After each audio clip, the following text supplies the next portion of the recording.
leap of faith. This is the way. Truth is, I am Iron Man. Tells me I'm most relentless.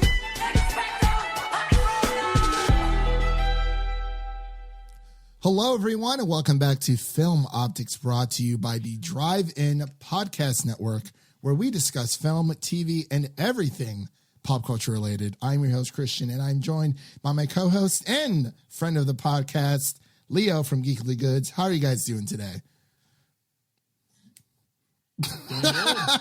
We got it. It's time to celebrate. Doing good. It's time to celebrate, y'all. We got Zack Snyder.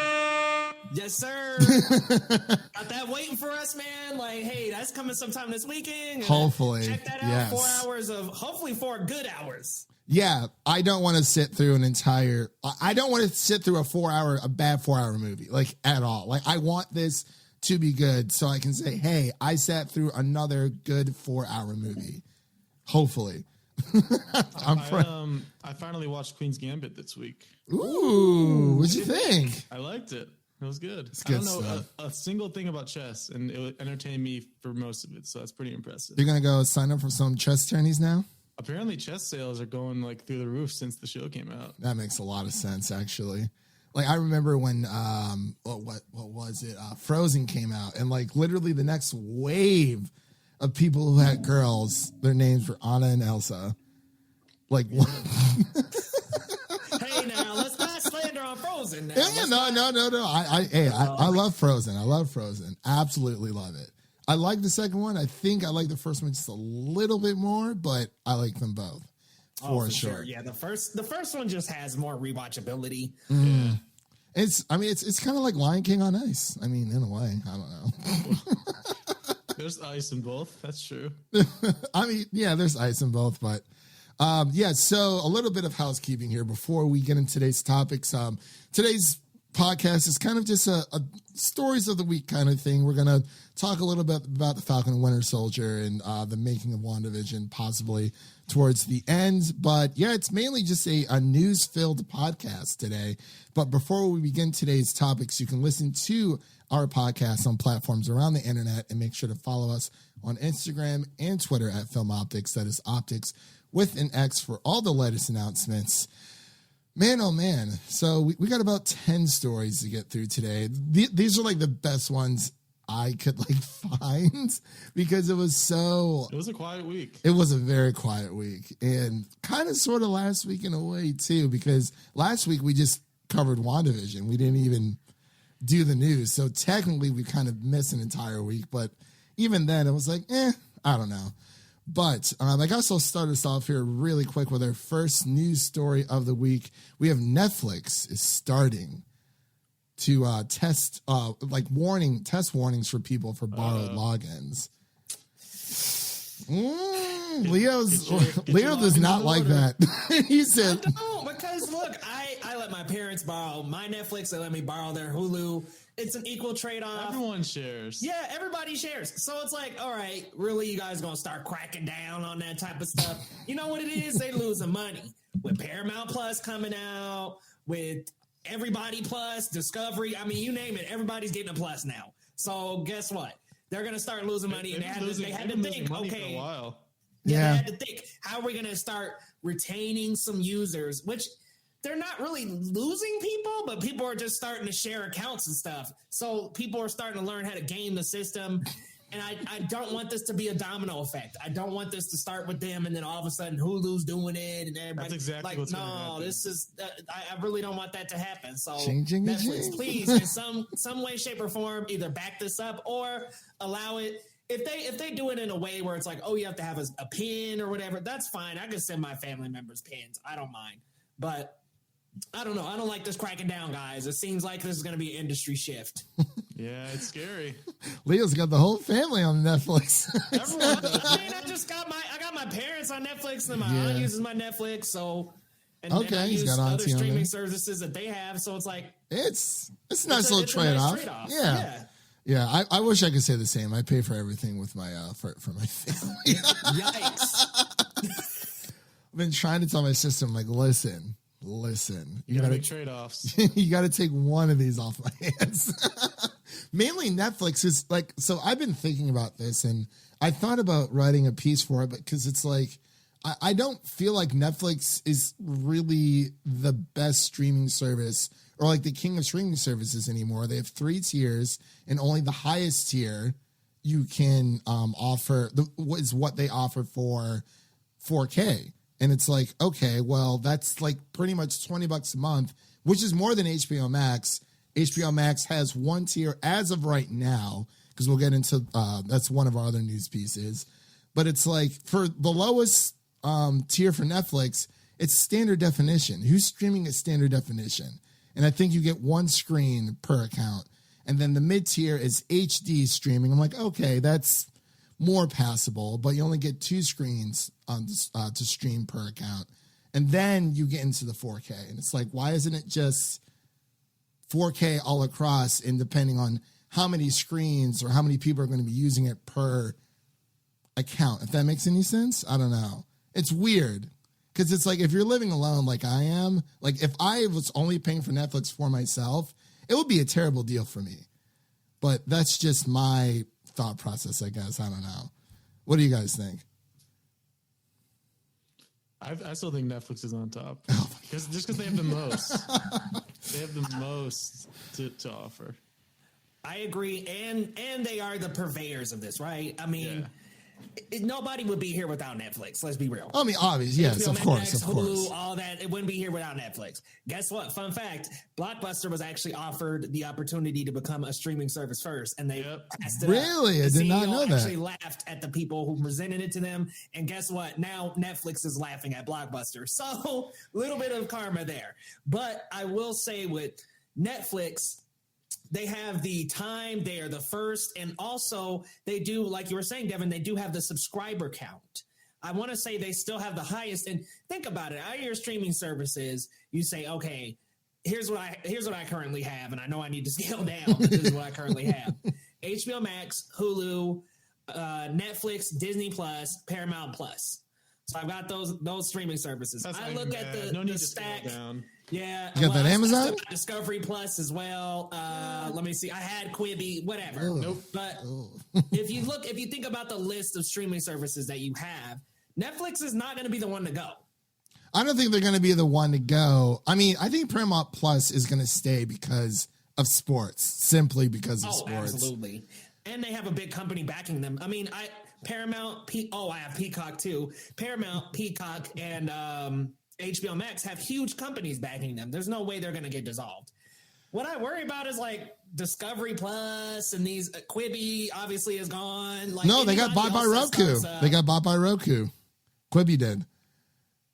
Oh, they did. Yeah, they Well, it's did. like some of their content. Is So yeah, That's some of their right. content's going to be. I remember. Yeah, they were desperate to find some place to put that content, which I can't blame them. It was hours and hours of content. Like They literally content. wanted to be the HBO Max of.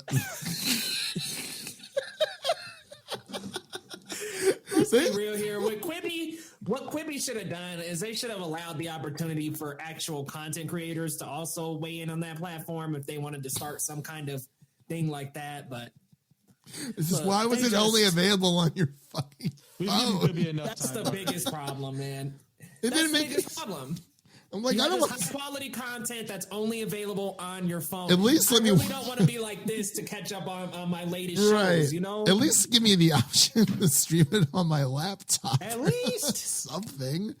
I don't know. I mean, like I like Netflix. It's just I mean, they're going to be losing a lot of Nickelodeon shows. Like they just put Avatar: The Last Airbender and Legend of Korra and iCarly on there. And I think iCarly, there's only the first 2 seasons on Netflix.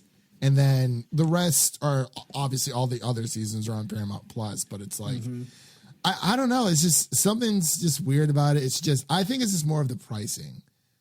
But I mean, not like, I mean, the content, maybe, I mean, they did announce a bunch of stuff that's coming out this year. But I mean, Netflix has always been the whole, throw it to the wall and see what sticks.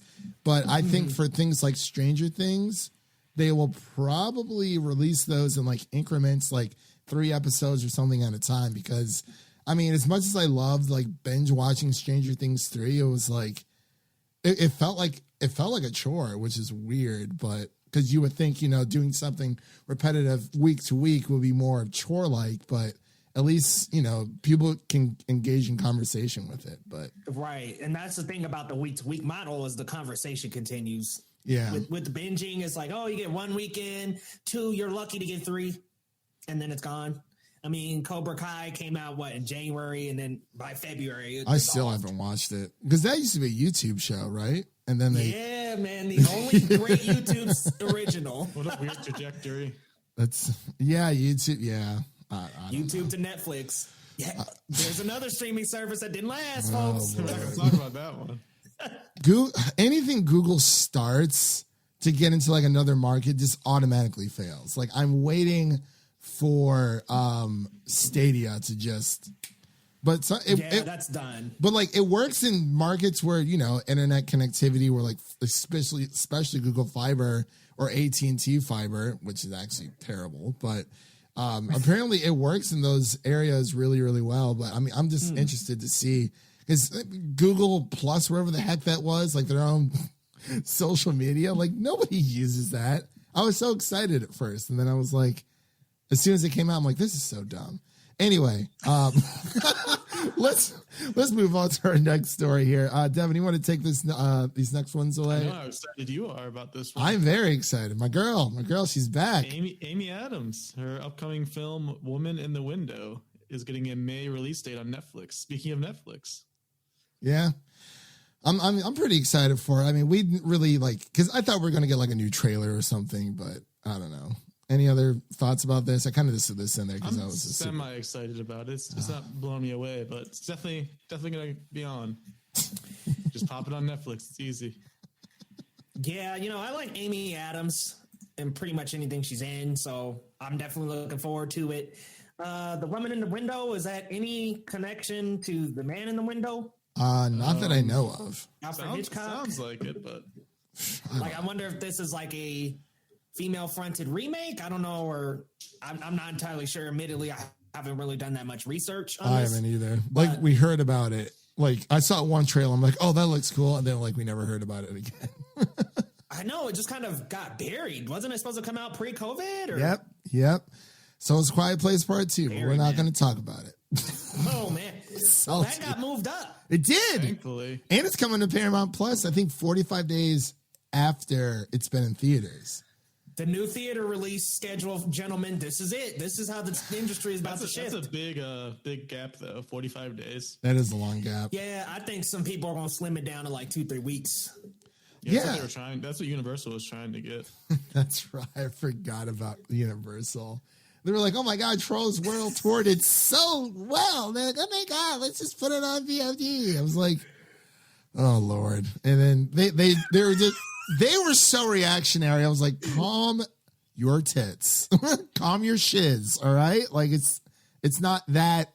It was one movie. It was a kids movie. Of course, parents are gonna love it. Like, "Oh my God, my kid can watch a new movie, and I don't have to take them anywhere. I don't have to spend like $25 to $30 on popcorn and candy, like for X amount of kids that I have." Like, of course, like it's a great idea for kids, but man, I remember that. I was like, Jesus. Anyway. Yeah, and remember they had the whole debacle with AMC, and Yeah. AMC was not showing their movies and stuff because they only wanted to do VOD. It was just crazy. It's like, okay, I think what's going to end up happening within the near future is that it'll just be like a 2 to 3 week theater run, and then it goes straight to streaming, probably. Unless you're HBO Max. So I saw an article run in January after Wonder Woman 1984 came out, and that actually broke their streaming sign-up record. So if that kind of success continues with their big releases, who knows what they're going to do in the future? They could very, very well continue this model after the pandemic. I don't know. Oh, I don't know about that. I mean, I'm all for it for the pandemic, while we're here, but when things Get it are back to theaters, please. yeah, I hope. seriously, I mean, Godzilla vs. Kong tickets went on sale today, and I got mine, so I'm very, very excited. I was like, yes, I need to see this in theaters. Like, I don't care if I get a screener for it or not. I need to see this in theaters. Yeah. Like, I want that to be the movie, either that or Mortal Kombat to be like the first movie back to the theater at least. Double mask up and get it done. Get the hazmat suit on, get the gloves. I'm not buying any popcorn. I'm going to eat before. Yeah, I'm about to be. Hazmat suit up, fellas. Let's get it. I might be there in my Godzilla suit, blow up Godzilla. Oh, Hey. spicy iguanas, get out of here. Team Godzilla, baby, you about to win. Oh, I'm Team Lord. Martha. Stop. I watched BVS. Oh Lord, it's so Boy, long. you gave it quite the review. I mean, okay, I've seen it before. I've reviewed it before, but I was like, I'm going to re-review it because I like to go in like every single time. I'm like, I want to give it a chance. I keep giving it a chance. And it's just so, I like Civil War better. And that's not like a DC versus Marvel thing. You know, they pretty much had the same type of message, but I just like the way how Civil War handled it better. It wasn't, I just Batman v Superman for like what 6-7 minutes. I'm like, I wanted to at least give me like at least a good 20-minute fight or like something. I don't know. It is what it is, but I don't like hate it. It's just I just wish it was better, in my opinion. Anyway, so up to our next story here, we have an ad-supported version of HBO Max. I know Leo's all about that HBO special, so I'm going to let him talk about this one for a bit, get his thoughts and opinions, and we'll kind of weigh in on it. You know, they kind of have done it backwards. Everybody typically starts with an ad-supported version, and then you get a much bigger paid version where you don't have to have ads. I think this is a good idea, though, because I've heard some people complain about HBO Max price. Like it could be a little pricey compared to the other streaming services. It's steep. So I think this is a good idea. And it seems like they would have went with this idea a lot earlier, but hey, better late than never. I love HBO Max. It is my favorite streaming service. I mean, they just got so much. They've got so much coming up between Mortal Kombat, Godzilla vs. Kong, and then also originals, the next season of Titans, more Harley Quinn. I mean, they really have created a home for DC and Warner Brothers content that I feel the other streaming services don't have a grasp on yet. Like I want to say like Paramount Plus, Discovery Plus, like some of these newer ones, they don't quite have their library all the way filled out yet. And like HBO Max is starting to finally round their library out. They did lose Harry Potter, but that I'm was not really gonna complain. It's on Peacock, so I mean, Peacock's like, free. yeah. I mean, like, I like when it comes to the Warner Brothers titles that I care about the most, like, especially for Lord of the Rings, HBO Max is the only place where you can watch the theatrical and the extended editions of Lord of the Rings, which is huge because anytime Lord of the Rings is huge, it's huge. Anytime Lord of the Rings is on any streaming service, it is always the theatrical edition, which means if you pretty much wanted to watch the extended, you have to either own the DVD or the Blu-ray. And I mean, I'm all for that, but a lot of people just aren't into that kind of thing, and that's totally fine. And they just want to watch the extended. You can watch it on HBO Max. Did they announce a price for the ad-supported version? I don't think so. I don't think so yet. I think this I comes. guess I'd probably They also HBO Max. Oh yeah, they reached. What's up?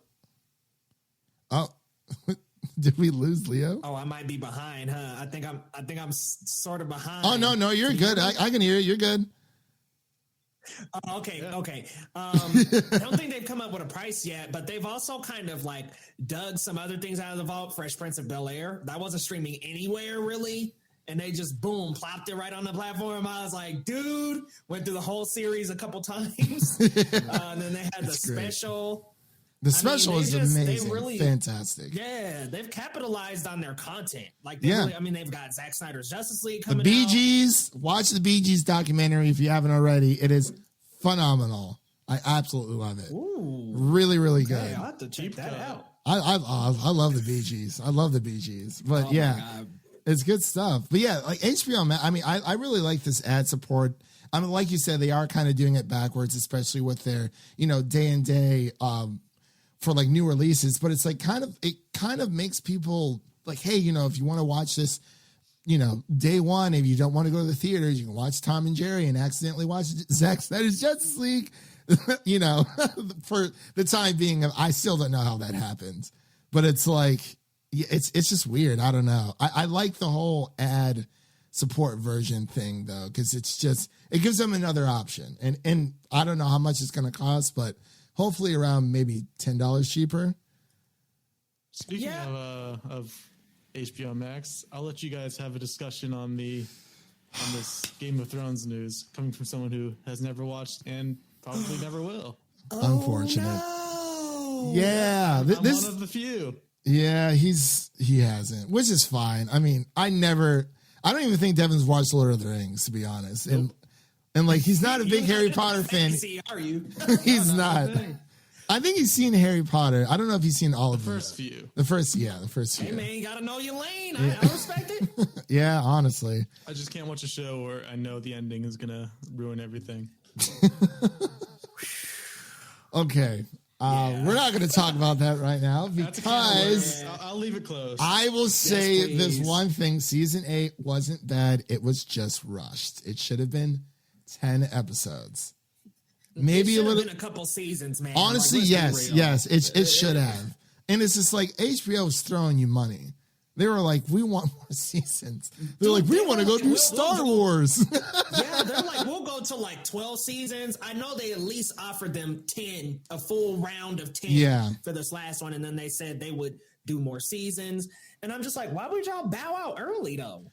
To go work on a Star Wars project you got fired from? Women violence too gratuitous? That's the question that we're discussing there. So, because I showed Leo this as well yesterday. So this is about House of the Dragons, the new HBO prequel to Game of Thrones, which happens, it's adapted from the Fire and Blood book that recently came out that George R.R. Martin wrote and still just hasn't written, A Dream of Spring or, the next book. It's fine. But Olivia Cook comments on it. She says House of the Dragons will not have graphic violence towards women like they did in Game of Thrones. She quotes and says, I don't think they'd be in their right minds to include any of that anymore, says the prequel cast member. I'm assuming she's talking about what happened with Sansa, and a lot of that stuff does happen in the book because I will say really quick, in its defense, it does show how cruel this world actually is. It's not biased towards women or children or kids. Like literally, everybody dies just for the craziest. Some people are just in the wrong place at the wrong time, and they, things happen. But I think she's talking more about the abuse that Sansa went through. And like, I feel like sometimes they did go like, okay, like I get how, bad this can be, but sometimes I felt like they sprinkled just like a little too much for, us sensitive Americans. But when it comes to things like this, and, like for those who understand what's going on, but like for the casual viewer, I can understand this being a concern. But what do you think about this, Leo? When you play the Game of Thrones, you win or you die. And I feel like yes.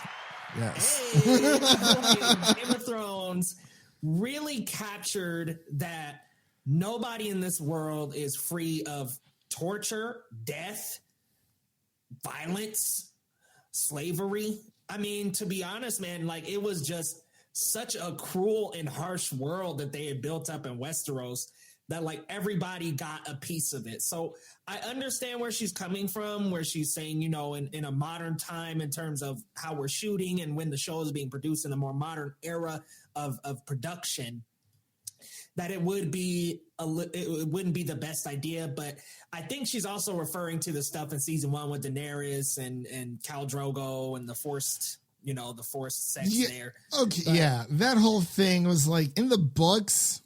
It was a lot. She advances, she advances towards Drogo. I don't know why they mixed it up that way. It was weird. I kind of was like, wow, that's a lot. And I understand where she's coming from. I totally do. For sure. But at the same time, everybody was getting that same amount of like bad luck, bad torture, bad unfortunate things happening to them. So for me, I get where she's coming from, and if that's the route they want to go, fine. I'm cool with it. But I just think that it doesn't only apply to the ladies in the show, because Theon Greyjoy, that's all I gotta say, folks. Seriously, Theon. Like, I mean, seriously, that was chaos. I mean, I don't think I know of torture worse than that in TV. That was like, terrible. That was just, and to watch him like Ramsay Bolton like eat the sausage in front of him, I was like, that's cruel, man. And so I get where she's coming from, and like I said, if that's the way they want to go, hey, go for it. I just think that Game of Thrones, nobody's fortunate in that show. Yeah. Nobody is spared of bad and misfortunate things. So fine, that if that's the way you want to go, fine. But like, I'm the still gonna reason why watch. they did that is because this is a fucking horrible world. Yeah, like, it's horrible. It is very terrible. Like I see so many people like on Twitter, they're like, oh, like if you were to live in any fantasy world, like what would it be? It's like everyone's like, oh, Game of Thrones. I'm like, absolutely not. No, that's the last place I'd be. Also, those very hard experiences really did shape the characters and how they became at the end of the series until season 8. It really did shape those characters later on, because those things happened to them, and they were so harsh, so grueling, that it did mentally mold them into their character by the end of the series. So I'm not saying it's a good thing by any means, but I'm just like, that for a character building standpoint, it was important. But you know what? If this means that some things will be referenced and not depicted, fine. Yeah, that's totally fine with me. That's all right. Yeah. Like we said, they're still in development with this, and we don't really know how far. It's like she says she was lucky to read the prequel script before it's changed, and it's changed a lot from the first few seasons of Thrones. And she said, of course, they don't think they'd be in the right mind to include any of that anymore. But the House of Dragon is like Targaryens. This is Targaryen civil war. Like, this is war. Like, all is fair. Let's be real here, and full disclosure, the Targaryens they bang brothers and sisters and that's stuff. Literally how they keep. Yeah, that's how they keep their bloodline pure. Like, literally how they control dragons. Like, it is one big family cesspool of incest. That's all it is. It's crazy, but it's like, I mean, it is what it is. I mean, like, we can take it with a grain of salt because we haven't seen anything yet. Maybe people take things out of context all the time. So I guess we'll just have to wait and see exactly what she means. And like you said, if it's things that happen off screen, that's fine. But like, I just don't want them to play it like super safe, because the reason why people love this is because of the politics, the betrayals, the fights, the blood, the gore. Like, that is what Game of Thrones, that is what Westeros and Essos is. Like, I don't know. And if that's the one thing they take away, that's fine. But you can't take away like the violence, like the actual violence between the characters, the misfortunes. Like, you can't dial all that down. Right. If it's just the things that happen to the women characters, I get that. But like, on a like violence and like all that and betrayals and political standpoints, you cannot dial that kind of stuff down. Yeah. That's the kind of stuff, because it's like the betrayals and, as you know, Wildfire uses stuff like that. Just like those are things you can't take out of the show. Like, you can't dial those things down. Yeah, it's like, I mean, these are medieval times. Like, shit was just fucked. I'm sorry, pardon my French, but it was messed up. But anyway, let's move on. Back. Oh, Devin, you're back. Oh, that's right. He never left, but wasn't a part of that. He does that all the time. It's all right though. So, Devin, you want to take this next one? I know how much you love the CW, and most importantly, the Powerpuff Girls. So I love one of those. I loved one of those things as a child. I know you love watching Arrow growing up. Television network. We got some Powerpuff Girls live action series news. I know you're all excited about that one. Oh Lord. It's got a decent looking cast so far. Chloe Bennett, Dove Cameron, and Yana Peralt have been cast as Blossom, Bubbles, and Buttercup. Cool. Did you guys know originally they were called the Whoop Ass Girls? Really? What? That's their original name before they changed it. I love this. I like that. Yeah. Girls.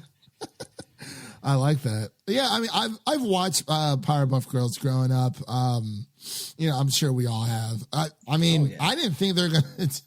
Okay, like another CW show. Will I check this out? Probably How are not. they gonna do? It's gonna like all I imagine is the one episode where they had the men dressed up as the Powerpuff Girls. Because the Powerpuff Girls are like these small little. They're not even like human size. Like, how are you gonna have human sized Powerpuff Girls? And yeah, I'm like not the picturing best it. part is that they're so tiny. Yeah, With their little no fingers, yeah, and they're just like, little nubs, and like. I just can't picture it live action at all. I can't see it happening. I don't know. I mean, everything's getting a reboot nowadays. Like literally everything. They're just digging back through the vault. So Unpopular opinion, I am psyched. real okay. Interesting. I mean, you got You see the Chloe vision. Bennett from Agents of S.H.I.E.L.D., Dove Cameron, who wanted to play Bubbles. Oh, I'm like, yeah. awesome, bring her in. I don't know the other lady, but right on. Look, I think this is going to be an older Powerpuff Girls tale. I hope they don't get into like, sexual stuff. Like, let's not go there. No Riverdale. Like sugar, spice, and let's everything not else. take the Archie comics and do all that Riverdale stuff. But I do like the idea of like some older Powerpuff Girls kicking ass. I'm just wondering how they're gonna do him. And Mojo Jojo. In my head, it's just I don't know. It's weird. Yeah, it's a little hard to. And then they have that like rascal guy. Like, I'm like, how are you gonna The mayor, do he's like, the "Whoa, villains? hello!" He's got to be a short dude. Like, you can't get like a tall mayor. And like his No way. secretary, we never saw her Miss face. Bellum, oh my god. How are they gonna They pull just this did, off? like the whole like cut off this part like from only shoot her mouth. Yeah. That'd be awesome. Oh my gosh, that'd be hysterical. Or they do kind of how they do in Charlie Brown. They're like, wah, wah, wah, wah, wah, wah, wah. I know, miss, but wah, wah, wah, wah, wah. I don't know. Adults just could not talk in Charlie Brown, man. That was I never understood that, but I'm like, I guess it's whatever. Like, but yeah, It's a I'm trope. yeah, it's a trope. I mean, maybe I'll check this out. I haven't checked out a CW show yet. I just haven't. Not even Arrow. Like I've not seen a second. Okay, so I don't want to recommend because I'm not a huge fan of them, but I'm really enjoying Superman and Lois so far. Okay, And yeah. You don't quite have to know the Arrowverse to know what's going on, but Arrow season 1 through 3 really good. Same with Flash, but then they just start to fall apart. That's what I'm worried about with Superman and Lois. I'm like, okay, how much longer till it starts toppling over, just like the other one? Supergirl. It's sad because they Batwoman. have such a strong start. I thought Legends had a great start. They have such great starts, and then they just Black Lightning's good. Is it? Black Lightning's real good. I think yeah. that's on Netflix, isn't it? I'm pretty sure. I think so. Yeah. If I'm not mistaken. I always forgot about But Black Lightning. Black Lightning is dope. Okay. Yeah, I like Black Lightning a lot. Is it better than Luke Cage? Yes. Okay. Well, have you watched both seasons of Luke Cage? Hell no. I You haven't. just watched any of it? I went Daredevil season 1, 2, Defenders, and Daredevil season 3. I'm good. Oh wow! Hold on, you got to at least do Jessica Jones season 1 I will. I'm watching Titans right and now. Punisher and And that's right. I forgot about Punisher. Yeah, Punisher is- yeah. Yeah, you got to get on Punisher. Punisher's good stuff. Luke Cage had a very strong start. Mm-hmm. Mahershala Ali is the villain, so it's like, okay, wow. Yeah, that's good. And then like halfway through the season, it just gets just ridiculous. Like some of the Marvel shows, and I would say Luke Cage and Iron Fist are the two. They just get ridiculous, man, towards the end, and it's just it's not worth it. Not worth the investment. I guess when I saw the Defenders, I was like, okay, this will kind of give me like an inkling if I want to go back and watch these other shows. Well, Iron Fist, I was like, hell no. I'm good. Luke Cage, I'm like, a little bit better. That was Jessica Jones. I'm like, okay, Jessica Jones seems like one I could go back and watch because I think she has 3 seasons as well. Yo, Daredevil just took that punch from Iron Fist though, like it Seriously, wasn't nothing. bro. Oh my god, Matt was just like, really? it was good stuff, man. I love like Daredevil's always been my favorite, but I was like, I can't believe I waited this long to watch this. But it's like, I mean, what 13 episodes per season, which is a little bit longer than most, but Yeah. it's good stuff, like really, really good stuff. But Devin, I recommend. I mean, especially if you're prepping for It's on Spider-Man the list. Far From Home, because I mean, if Matt Murdock walks in that courtroom, apparently if there's a courtroom scene, I'm gonna flip my marbles. Could you just imagine if it's just like Matt Murdock here to represent you? Like, oh my god! Like even if he's not his Daredevil, I'm like, that's him. Even if it's She-Hulk on the other side. Oh yeah, that's right.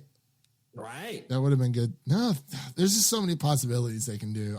I'm excited. Very excited for Falcon and Winter Soldier as well. But coming up next here, we have Natalie Portman and Lupita Nyong'o will star in the Apple series Lady in the Lake. So that's pretty cool. Kind of With sort of. Alma Harrell behind the helm. Yeah, Amla Harrell, aka she directed Honey Boy, one of my favorite films, like honestly ever. It's gonna be hard to rewatch it now, though. I'm just waiting for a physical release, and I'm like, Amazon Studios usually doesn't do that, so it's like I'm probably never gonna see it, which sucks. I saw it during Nashville's film festival, I think like a few years ago, and I was just like, oh my god, like it just brought me to tears. It was so good. But what do you guys think about this Lady in the Lake series? Apple, I'm down with that trio, like Natalie, Lupita, and Alma. Yeah. Let's do it. Apple's been getting some yeah. pretty good stuff. On like And this Ted is Lasso, Natalie's first lead television, ain't it? I think like so. Yeah, I yeah. think so. I don't think she's really been a lead in a television series. So No, she's been on it'd the be cool silver to see screen. her in a week to week Yeah. style. Lady in the Lake, is that the folklore tale, like the Lady in the Lake? I want to say yes. It looks like it is Didn't they just have that on Netflix? something like that. The girl who had the she was the one that had the sword or whatever. I don't know. Oh Maybe no! That is Cursed. Cursed. Okay, that was Cursed. something different. Which is I liked it a lot because I am a sucker for fantasy shows. Like it was a little hokey, but I'm like it was actually pretty decent. Like I'm just waiting on season 2. I don't think it's gonna come out though. Yeah, probably not. Probably not. Yeah, because the girl from 13 Reasons Why, and she was also in Knives Out. Catherine something. Yeah. I don't remember her last name, but yeah, I'm blanking on her last from, name. Knives Out. Yeah. But yeah, I first saw her in 13 Reasons Why. And I was like, and she's British, by the way. I was like, oh, I did not know that. I was like, every single actress or actor I like, they always end up being British. They're everywhere. It's great stuff, though. I love their talent. But yeah, so we have the Apple series, Lady in the Lake. I think it's a limited series that will take place on the 60s Baltimore, where an unsolved murder pushes housewife and mother, Maddie Swartz, played by Portman, to reinvent her life and reinvent her life as an investigating journalist. And it sets her on a collision course with Cleo Sherwood, played by Nyong'o's character, a hard working woman juggling motherhood, many jobs, and passionate commitment to advancing Baltimore's Black progressive agenda. That was completely different than what I thought it was going to be. Because I didn't read the story, so I was like, "Oh, Yeah. Lady in the Lake, is that like a folklore?" That's what it sounds like Curse of La Llorona. So maybe, Yeah. but I don't know. It sounds interesting though. Apple, they're getting like, granted, Cherry was okay, but they got some pretty good stuff on there. That's definitely worth watching. The Billie Eilish doc I heard was phenomenal. It is phenomenal. I've watched it twice so far, and I'll probably watch it again. Oh wow! I love, when it comes to music, like you see everything behind the scenes, how things are made, and it's just, her story is just so interesting, and it really just shows like a more vulnerable side of her, and yeah, I absolutely love it. But next here on the list, we have Space Jam: A New Legacy. It will include multiple Warner Brother cameos as fans in the stands, from what I've read and from what I understand. I know a lot of people have been talking about the whole Lola Bunny thing. You guys heard about that? It's so stupid. Yeah, the way she looks now. Yeah. I'm like, come on. I think the way she looks is stupid. I think the outrage is stupid. Like, let her have clothes. Come on. Yeah, it's I'm just saying, man, I don't know how many people's sexual awakening was towards the first Space Jam. A lot of dudes in our. I think a lot of people kind of had their little moment of, like they're risking it all for a bunny out here. I mean, I don't know. Like, I mean, people who were like, kids during Who Framed Roger Rabbit, like, there was yeah. Jessica Rabbit. Jessica Rabbit. Yeah, I was like, okay. What's going on here? But yeah, I mean, I like the whole, they're including Warner Brother cameos like as fans. Gonna be like Matrix and that's going to be cool. And Wonder Woman. Sounds pretty cool. Yeah, but the whole Lola Bunny thing, I'm just like, come on now. You guys hear about the Pepe Le Pew thing? I did. You skunk. See, well, supposedly what I heard about that scene, about what they cut, is like supposedly it was like actually like a lesson kind of. Yeah, like it was like he like actually was hitting on someone, and they're like, no, that's like not like okay. LeBron giving you a consent lesson. Yeah, like LeBron was giving him a lesson, and I think they cut it due to time constraints. Strange. But yeah, I was like, it would kind of be a little awkward. Fine, just cut the character. And now you've got people who are like, oh my God, Pepe's being canceled. Like, did y'all really watch Pepe Le Pew? Yeah, why do you care? I mean, like, I know who Pepe Le Pew is, but like, I think the daughter of the creator of Pepe Le Pew kind of came to his defense.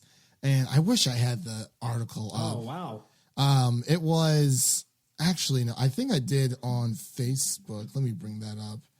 A few days ago. I didn't hear about this. Yeah, hold on once. She kind of. What's she supposed to do though? Like, oh, my dad was an idiot. He shouldn't have done that. I mean, she could have. I mean, people have called out their family members prior. Right, if she didn't agree. Let me see if I can find it really quick. I'm pretty sure. No, that's Lola Bunny. Starfield coming to Xbox only. I'm kidding. Yeah. Maybe, I don't know. So yeah, the Pepe Le Pew creator Chuck Jones's daughter speaks out on the controversy around the Looney Tunes character. So she says, like so many other Looney Tune fans, she argues that while societal changes certainly make Pepe Le Pew's antics look bad in modern standards, the point of the cartoon was never to glamorize his actions. She said it was more of how much he stunk as a suitor, despite thinking he was desirable. She also reported admitting that, watching Pepe Le Pew through the lens of modern society makes him look like he is breaking all kinds of rules about success. But she said at the same time that the audience needs to remember that in the 1950s, 60s, and 70s, the societies of those eras were not likely to associate Pepe Le Pew with rape, consent, or any of those thoughts, which, weren't really a social discourse at that time. But she kind of goes into stuff like that. She doesn't, I guess that's how she's coming to his defense, which, I mean, she's seeing both sides of the coin. And that's what's really important. I feel like we don't have to be mutually exclusive. Like, we could not have him be a character in this day and age, but also not hate his character. Right, you don't have to delete his episodes and scrub him out of Looney Tunes fully. But if you don't want to have him in a modern Looney Tune, I get it. Yeah, in the modern day, that she's actually completely right. In modern era, it kind of makes sense. Then she kind of talked herself into it making sense, because if you bring him into a modern film, it doesn't work. Doesn't translate. It's like she was saying, the consent. We think, that's kind of creepy. Like, he just keeps on pressing on her. But back in those cartoons, he was actually just a smelly skunk. Yeah, that was the bad thing about him was he smelled. Right. Yeah, he was a bad suitor. Yeah, he wasn't desirable. So it's like, Yeah, like I totally agree with that. And I'm glad she kind of covered both sides of the coin there, just to kind of give us a better insight. Like, hey, you know, like I understand how it looks bad now, but you also have to remind yourselves when it comes to this stuff that like he wasn't created, you know, in today's modern day and age. Like he was created like decades ago. So it's like, you know, kind of like give him a break. If you're not going to use him, that's fine, but don't like cancel his old stuff. Like if you're not going to bring him in new stuff, that's totally fine. If you want to revamp him into something different, that's cool too. But yeah. Which just brings up an interesting discussion, because I do think it's smart of people like Disney with the Muppet Show to at least put a disclaimer. Something like that is fine if you want to tuck a disclaimer in the front of the episode and say, you know, like this does not reflect modern society. That's fine. That's okay. But I feel like deleting it is like if they were to go back and be like, we're just getting rid of all the Pepe Le Pew. Don't do that. Yeah, that's the only thing I've ever had an issue when it came to like the cancel culture type thing, is that people just want to erase certain iconic characters or, you know, beloved characters that people may, you know, hold dear to their heart just, you know, because it doesn't fit in with modern society.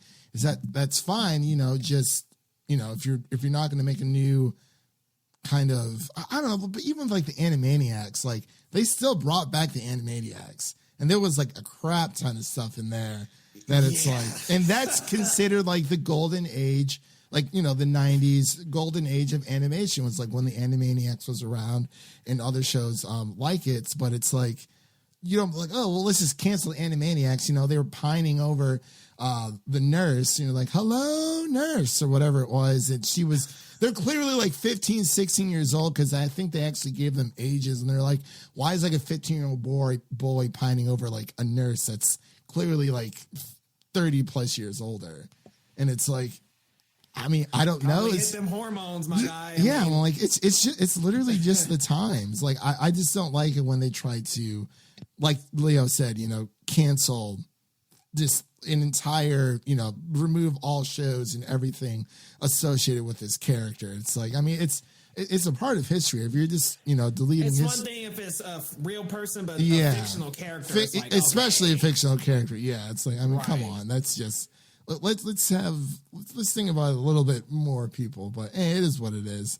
But yeah, Space Jam: A New Legacy looks pretty tight. I'm excited. I'm excited. Yeah, I'm The excited. jerseys look dope. They do. A lot The of people logo don't itself like is them. So cool. Yeah. And you know, I saw the photos and people were like clowning on Twitter, like this looks when the first photo Those are of the just jersey Michael Jordan dropped. fans. Get Yeah. out of here. Well, I Jordan like over LeBron, in my opinion, but I did like them in motion. Like when I saw the jerseys like in motion and in the actual set, I was like, okay, this looks awesome. But the promotional image, it did look a little cheesy, just a little. Yeah, I mean, it is what it's. We got to see it in action for sure, because like it's. I'm definitely gonna, you know, prep up and watch the original Space Jam. I used to, God, watch that all the time. It's insane. But yeah, I'm excited for it. But let's move on to our next. Speaking of action, we got some The Boys news here. Yeah, you can go ahead and take this one, because and actually the next we two. got a spinoff. We got a spinoff coming. We excited? Yes. Yeah, I'm excited. Give me all the Boys content you got. So there's a spinoff. Liz Broadway and Jazz Sinclair have joined the cast, and basically it's kind of like a superhero college run by Vought.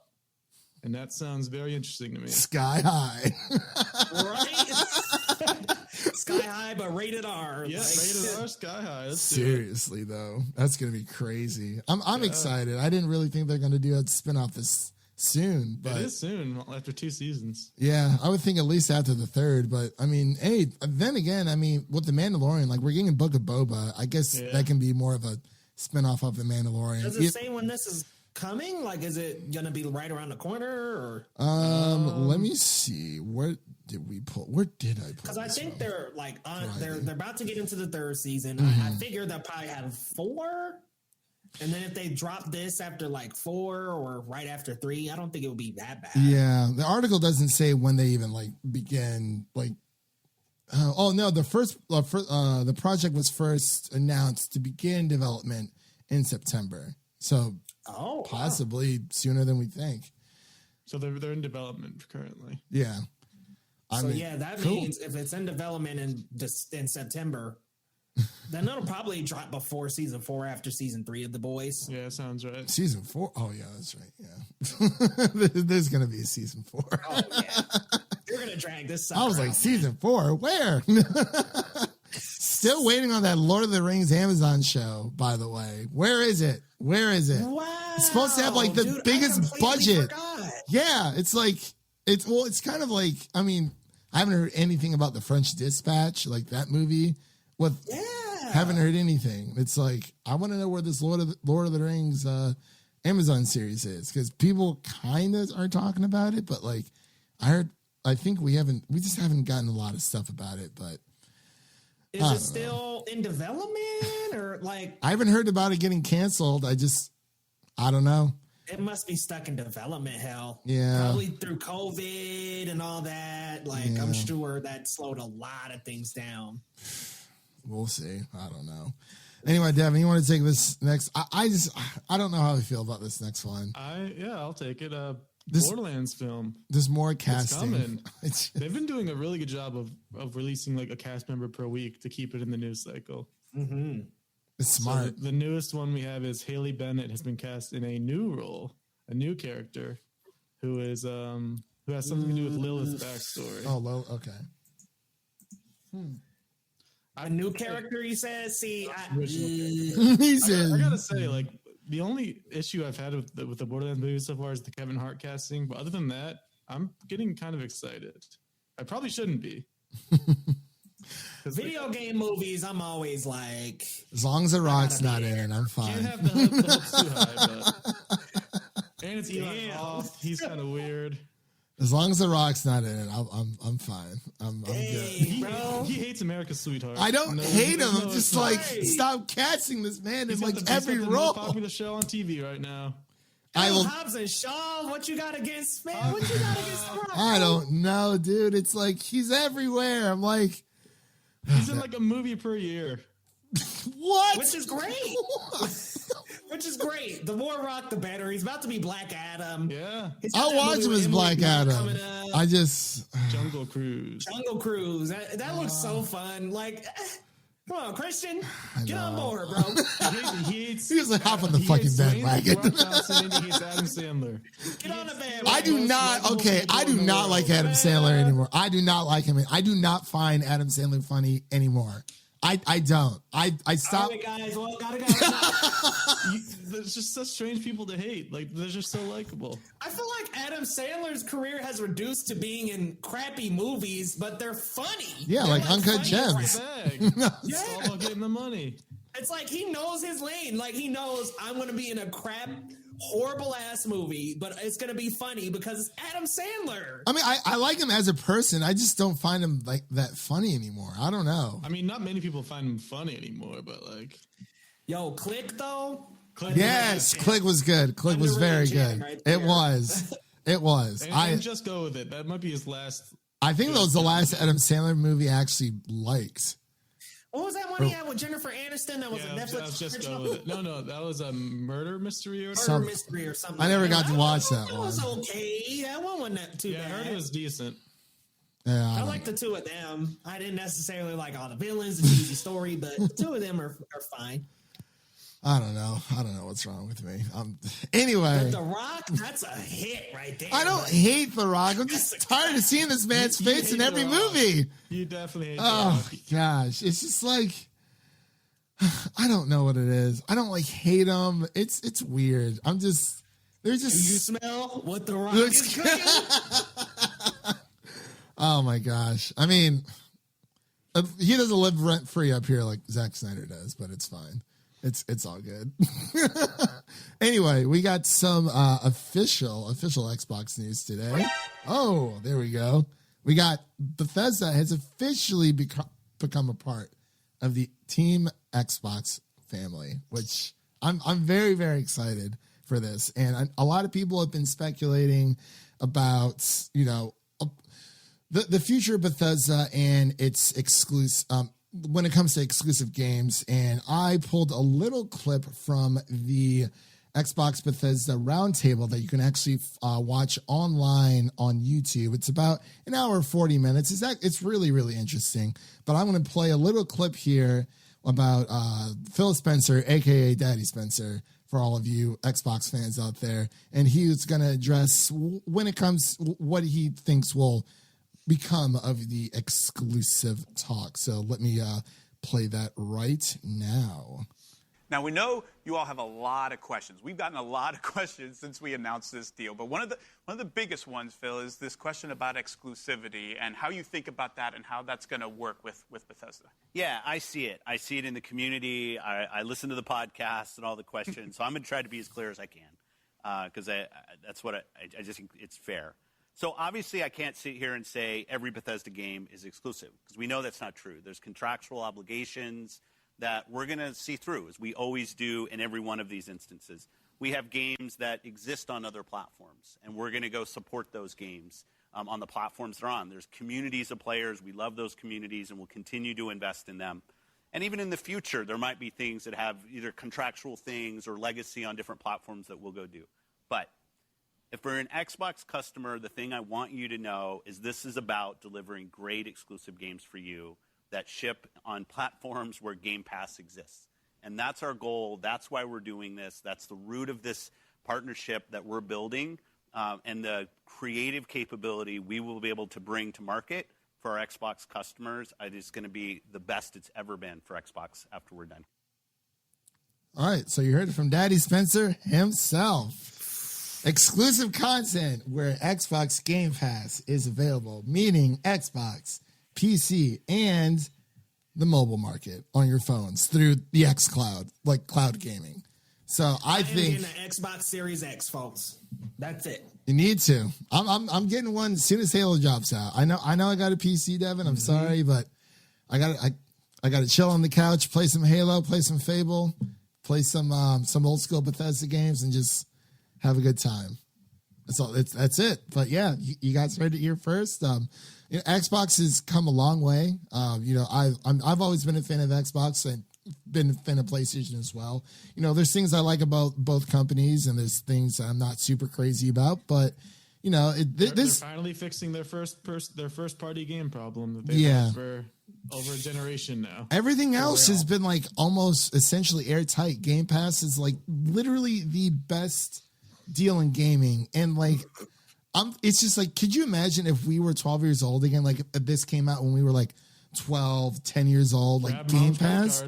Yeah, it's like, I mean, like so many times, how many times have we had to, save up for a game?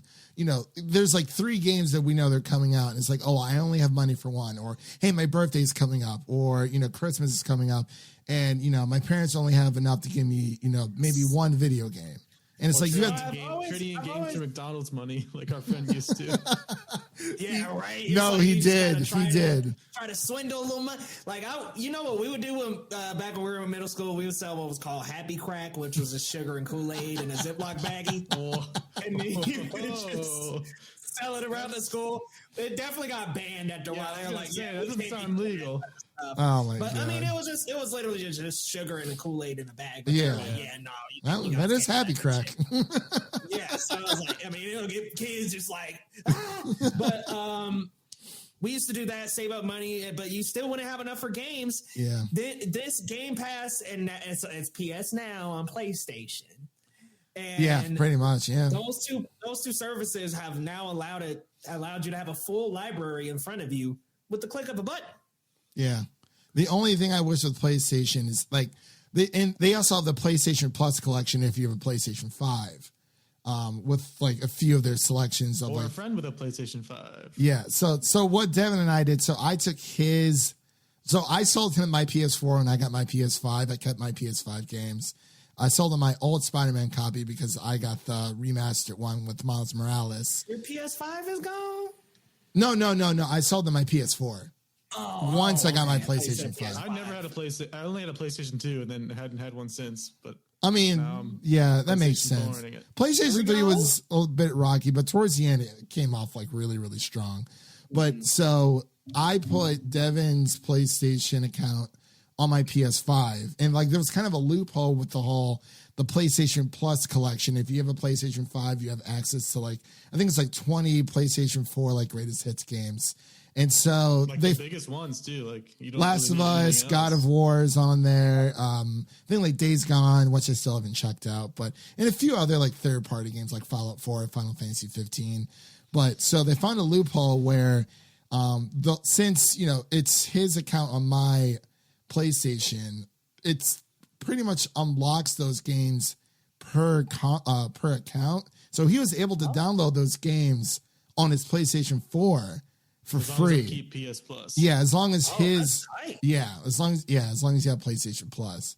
Because it's like, he had to get PlayStation Plus and then put his PlayStation account on my PS5, and that's what unlocked it. And he was able to download them onto his PlayStation 4. So it was Ooh, that like, might not last. no, there was people were like selling Yeah, like on accounts. eBay. Yeah, like Sony had to like shut it down. Like they were banning accounts because of this. Like it got pretty crazy for a bit because people are taking advantage of it. I'm like, well, I'm sorry, Sony, but like this is kind of your fault They because can of shut the that down, but not the scalping. scalping is crazy stuff, man. Fox. But yeah, I really wish PlayStation Now and PlayStation Plus were all just one service because that's what Xbox is doing with like Game Pass Ultimate. It's Xbox Live and Game Pass all in one subscription, so you get everything. You don't have to worry about having two separate subscriptions. I really wish PlayStation Now and PlayStation Plus was just one big subscription. It would be so much better. And because like I only have PlayStation Plus now myself for cloud savings because you can't save like your cloud data from your games without having PlayStation Plus. Yeah. That's literally the only reason why I have it. I don't play online games all that much. I mean, until Deathloop comes out, of course. But Right. until Switch Deathloop it up comes with out. that, But other than that, I really just I don't like this. The only reason why I have is for cloud saves. So I'm like I'm paying $60 a year just to back up my cloud saves. And I'm like, you got to give me more incentive than that. I mean, it's just I don't know. It's weird stuff, but I'm really glad that Xbox is they're coming around. It's finally feeling more like a competition again between like Nintendo. I really don't. I just don't. I acknowledge them, but I don't think they're in the big race between Xbox and PlayStation. But even then, they're kind of all doing their own same thing right now. Like Switch, bro, is huge. it is, but I think Nintendo's been worrying about doing their own thing for years. They don't really have competition, really. I mean, No. they just do No, what they want. Sony's been the only one really kind of, I mean, they're very traditional, so is Nintendo, but it's like Xbox is kind of doing their own thing now with, Game Pass and whatnot and, more of the cloud streaming and xCloud and all that stuff. So, I mean, you can compare them, of course, but they're kind of just doing their own thing, or so they say. But, I don't know. What are your guys' thoughts about all this? I know I've been rambling here for a while. Well, I just think what's gonna be the first game that's gonna be exclusive, bro? Like, Another king. don't start being like Fallout 6 is only coming on Xbox Series S and X. Like, don't do that to us, folks. Just buy the play. Just That buy the ain't- that ain't Xbox. cool. Just buy the Xbox. You want to. Hey man, I'm just I'll saying. get a Series S once Halo comes out. Yeah. I mean, it's cheaper. It's so compact. and Series small. S is actually like a perfect streaming machine. Like especially if you wanted to stream and it's like, you don't care too much about, power all that much. You're still going to get the same deals. You're still going to be able to play the same games. It just depends on what kind of power, what's convenient for you. Pretty and much. I've been wishing Now and Plus. I've been wishing they would just integrate They really need for a to. while. They really need to meet up that price because it just sucks having to pay two bills. Yeah, man. They you just both wanna come out be at able to different access the times of the year. library. Yeah. Like exactly. Yeah, it's just too much. It's like, come on, guys, like Yeah. help a brother. Hook me up with the HBO special, y'all. Help a brother out special. Like, help Seriously. us out. Blend those together. Make it one price. PS Ultimate. PS Ultimate. Boom. Seal the $20 a name. month. Or they can just literally put PlayStation Now into PlayStation Plus and just call it PlayStation Plus because you're getting more. It's just, merge it all PlayStation together. Plus now. We've Plus. seen it happen with HBO Max. You know, everyone's like, why aren't these DC Universe shows just on HBO Max? It's supposed to be the hub for all things Warner Brothers. And look what they did. It's all there. Pretty much. Yeah, it's all there. I'm pretty sure. You get like Harley Quinn, Titans, Young Justice, and whatnot. So, yeah, I'm just really, it's an exciting time to be not even just an Xbox fan, just a gamer in general, because this affects more than just Xbox players. This does affect people who, you know, do play on their phones, especially PC gamers. Like, for the longest time, people have been clamoring for Microsoft to cater to the PC audience just as much as they cater to the to the console audience. And now they have this crazy hybrid idea of, like, you know, the whole Xbox Play Anywhere. If you're buying a digital game on your Xbox, it'll show up on your PC, and it's great stuff. It's all about consumerism. To me, Xbox focuses on the hardware, and they very much focus on cross platforms between PC, cell phone, console. Like, they really focus on the hardware and integrating it everywhere, whereas Sony really focuses on really good games. Yeah, I mean, it's traditional, you know, single player games. That's been their bread and butter since the beginning, and that's the only reason why I have a PlayStation. I mean, I've owned every single PlayStation since I was a kid. But if it was like, if The Last of Us and, like, you know, all their exclusives, if they were on like PC or Xbox, I wouldn't buy a PlayStation. That's the only reason why I have one, is for the exclusives. That is literally it. But I mean, and that's how they get you. It's just the way it is. And they're pumping out a lot of third-party deals as well with Final Fantasy 16. We've seen it with Final Fantasy 7 Remake, as of right now, is only on PlayStation, but they're actually pushing a lot of their exclusive games to PC as well. I think they did it with Horizon Zero Dawn. They've done it with, like, Detroit Become Human. And they're going to be doing with Days Gone. I'm not sure if it's already up on, like, Steam or not, but it's a second life for those games for other people to play. And, you like, know what needs to happen is cross-platform. Yeah, just between everything. I've been talking about that for years. It's like, I understand exclusives sell, like, they make sense, but at the same time, it sucks because, let's say, you know, Leah only has enough money for a PlayStation, and then you know, Devin only has enough money for an Xbox. They want to go separate ways. They're best buds, but Devin wants to play Halo, and, you know, Leo wants to play Spider-Man, so they can't really play their third-party games together. And it forces people to choose, because not every family is fortunate enough to, you know, to be able to buy both, or even have a Switch or a PlayStation, or a Switch and an Xbox, or vice versa, or whatever. So it's like, it leaves a lot of, you know, for decision factor. And I'm even just talking games that are on all systems. Yeah. Like Call of Duties. Yeah. Those kinds of games that are massively It would make popular things online. easier. They need to cross-platform those games. Just Yeah. do it. Like, It It was always Sony that turned that down, from what I remember. Yeah. Sony's been the stubborn one. My way back in the day, Microsoft said no, and then they changed their tune. It happens all the time. And then Sony said no later on, like, more recently, and everyone was like, oh, well, Microsoft said no back in the day. It's like, yeah, I mean, but, like, leadership and stuff changes all the time. Like, the people in charge of Xbox now were not, or maybe some of them were there, maybe in different smaller positions, but I don't know. I'm very excited for this is the future of gaming in general. It's looking up. A lot of things that have been happening that I would have loved when growing up when I was a kid. So it's we're getting those Diamond and Pearl remakes, bro. It's a good time to be a gamer. Yeah, it really is. And we got those. The Diamond and Pearl Yeah, remake. yes, sir. I'm very excited for that one. But yeah, I believe that was actually our last story for today. Did you guys want to do any? We've been talking for a while, actually. I didn't realize. I'm like, oh my god, an hour and 15 minutes in. I mean, I feel like we can save Falcon and Winter Soldier for next week. All the predictions and expectations, since we've been talking. We can do some quick takes. Okay. I also wanted to discuss Marvel Assembled for like a couple seconds. Yeah. Go ahead for sure. Yeah. I didn't have too much to say. It was just kind of fun to watch. It was actually the longest episode of all the WandaVision It was episodes, longer than which was interesting. It was longer than the longest my episode of God. WandaVision. Was that the making of WandaVision? Yeah. I watched it Oh, today too. yeah, I still gotta watch that. It's Yeah. good. It was cool. It just showed how much fun they were having on the set. Yeah. It also it gave us blue vision, which is very cursed. Have you seen it yet? No. The blue vision. He had to be blue for the black and white to work, and it just That's looks right. so Yeah, I heard weird. about it. I haven't seen it. It's pretty cursed.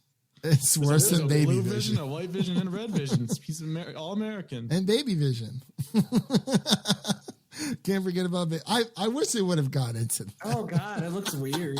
Yeah, blue. He's looking at Go blue to the vision. picture. Yeah, I was like, it's just baby not vision. natural. That was so funny. He looks like the guys from the Blue I'm a D, I'm a Die. Yeah. The Blue Man Blue Group. Man Group. Yeah. Or Big Fat Liar with Paul Giamatti. Yeah, like what? This is creepy. The Yeah. only other thing I wanted to mention about the behind the scenes episode was I just want more Monica Rambeau because Tiana Paris is a star, straight up. Yeah. And shout out The little to part she had in that behind the scenes, just hearing her talk about the character and how excited she was, like she's so good. yeah. Well, and shout out to Dwayne from Cinemania World. She read one of his tweets that WandaVision. Yeah. That was pretty sweet. That was awesome. I was like, wow. It's great to see that, the actors and actresses of these shows, like the cast, they actually pay attention to what fans are saying. It's not just like a shallow acknowledgement of like, yeah, like we know they're there, but I don't have time to, interact with those people who are also involved with this. We're just as involved with watching and theorizing and whatnot. So I think it's really cool. Good stuff. Really good stuff. Yeah, I mean, it's just, man, wasn't that a journey, guys? Yeah, it was. WandaVision I'm sad every it's week just over. Theorizing. And, It was supposed to be 10 episodes, but it got cut down to 9 because of COVID. Yeah. Yeah. yeah. And because Doctor Strange was supposed to be in that episode, but because of COVID, I'm like, that makes sense. Because we've noticed that with a lot of other shows, Doom Patrol, like the season finale, Yeah. like we're not going to see that until the next season. Even with you guys probably, I'm not sure if you guys have watched it, but His Dark Materials, that's on HBO Max with Daphne Keane, James McAvoy. Season 2 was out, and me and Griff Schiller, it's a great show, man. The books are phenomenal. But me and Griff Schiller, we covered it on the podcast last year for season 2 because we found out we were both big fans. And I think it was 7 episodes, but it was supposed to be a solid 8, but they had to cut one because of COVID. Because there was a bit of it's like you can kind of notice like they were jumping around a bit. It's like it feels like there should have been, another episode in there, much like WandaVision. But like I feel like we're just gonna get a lot of that possibly going up, especially these shows that have, pre-COVID production and then going into COVID. And it's like, well, we can only do so much. So like, where do we cut corners? So, Right. Yeah, I don't know, but do we know how many episodes Falcon and Winter Soldier is? 6. 6? That's it? Yeah. Oh, It'll be shit. longer though. Probably. Yeah, I think the first one's 45 minutes, and then from there there'll be 40 to 50 a piece. 6 So episodes. it's not like we're only Okay. getting like 30 minutes. Right. I mean, that's Them fine, but credits better still. not be no 10-minute stretch. Yeah, no more 10-minute credits. We can't do that anymore. Sheesh. Hey, man, I got to give credit where They credit better is be 2 due. minutes, man. 2 minutes at runtime. People are starting to have trust issues when it comes to Marvel for their Please credit stand scenes. by. It's the biggest villain of them. Honestly, Oh my God, seriously. what if they do add "Please Stand By" like another rendition of just? there's no reason to. Please. I would I'll have love a it. fit. That would be so funny. I would absolutely love it. But do you guys have any quick predictions at all? I really don't have any. I didn't. It's just going to be a cool, fun buddy cop show. Like, Yeah. Steve what Rogers else can might you come ask back. for? That's true. Yeah. I saw your theory. Yeah, okay, I have this wild theory that potentially we could get Hydra Cap. Now I know that's probably not going to happen. There's probably absolutely no way we're going to get Hydra Cap in the series. But I mean, hey, I think it would be really crazy if in the last episode, their last guy to take on was a young Steve Rogers. Like That would be pretty sweet. Yeah. And then there's that timeline where the people might think he is Hydra Cap. Oh yeah, when they went back in time. Yeah. Oh yeah. That's right. That's true. well, we got we have so much coming up this week between Falcon Winter Soldier. We got Zack Snyder's Justice League. I'm gonna start. Invincible's coming up. So good. Oh my god. It is good Such stuff. Good comic. We got to record that like as soon as we can because as I was like, I don't know how we're gonna get all this crap done like by the end of next week. It is so stressful. Leo's probably more stressed than we are because he has to edit everything and make sure his videos don't get blocks. So it's like it's like his main villain is the YouTube studio. Yeah, YouTube studio over there. It's like, oh, come on. It's a hero and a villain all at once. Got strikes and whatnot. It's crazy stuff. I'm just like, I can't keep up with YouTube. I mean, I know we put our live streams of, WandaVision and stuff on there. We'll probably do it for Falcon and Winter Soldier, but it's like, that's like the extent of our existence on YouTube, at least for now, until, we can expand at some point. But yeah, I guess we'll wrap up here. I just want to give Leo a chance to let everyone know what's coming up on his channel and to, just promote the crap out of your stuff. Yeah, come on over to youtube.com/geeklygoods. Guys, I am tired. I'm running out about 3 hours of sleep. But come on over, y'all. We talk about the latest movies, TV shows, just like these great fellas here. Now, I will be doing coverage for the Falcon and the Winter Soldier from week to week. I'll be doing reactions. And also, I'll be doing Invincible, Zack Snyder's Justice League, Godzilla vs. Kong. This is a stacked month, and My Hero Academia. Yes! Anime people. So come on through to the channel. Hit that subscribe button, y'all. Give these guys a fantastic review. Their podcast is incredible. Film Optix Podcast, y'all. Be sure to drop a review, a great rating, subscribe, all of that. Follow them on Twitter, all across social media. Great fellas. Great guys. Thank you so much for the kind words, man. Thanks, man. Of course, man. Oh man, we've come so far, Devin. We were once a little YouTube gaming channel, And look at you now. Oh boy, that was it was some fun times though. Fun times. Now we're getting Snyder Cut screeners in the year 2021. Who would have thought? I'm checking my email at least every hour just to make sure, because when I got that confirmation yesterday, it was like in the dead of night. Zach's like, "Oh my god, I got it!" I was like, "What?" And Leo's like, "Yo, I got it." I was like, "Oh, I got to check the email." I checked it. I was like, "Oh my god, there it is." The confirmation is there. I was so excited. I was like, I've never pushed for something so hard. I'm like, there's just so much coming out, and it just helps all content creators if we can get a little bit of leeway, a little bit of breathing room, so we don't have to watch everything in like a day and a half. Yeah, and then, April's gonna be a nice break, ain't it? Yeah. I think the only thing we really have that we know of so far is what is it? Mortal Kombat, from what I know. That's about it. Yeah. I think. Yeah. When is that coming out? I think like April 16th or something like that. So it's like mid-April. So it's not. I'd love if it was an Easter movie. Honestly, I'm surprised it wasn't. With the family, morning Easter, Mortal Kombat. Yeah. God, yes. Man. All right. Well, let me close this out here so we can all get back to our normal daily lives. And also, don't forget to set your clocks forward, because daylight savings time starts this Sunday as well. No more being dark at 5 o'clock in the afternoon, feeling like it's 11 o'clock at night. I'm very, very excited. But I'm sorry, people in Arizona, this does not apply to you at all. It just doesn't. Sorry, Zach. Seriously. All right, let me close this out here so we can resume our evenings. And that's a wrap for today, everyone. Thank you all for listening. Make sure to check out the other shows over on MusicCityDrivein.com and subscribe to our show so you never miss an episode. That was Devin, Leo. My name is Christian, and we'll see you guys in the next one.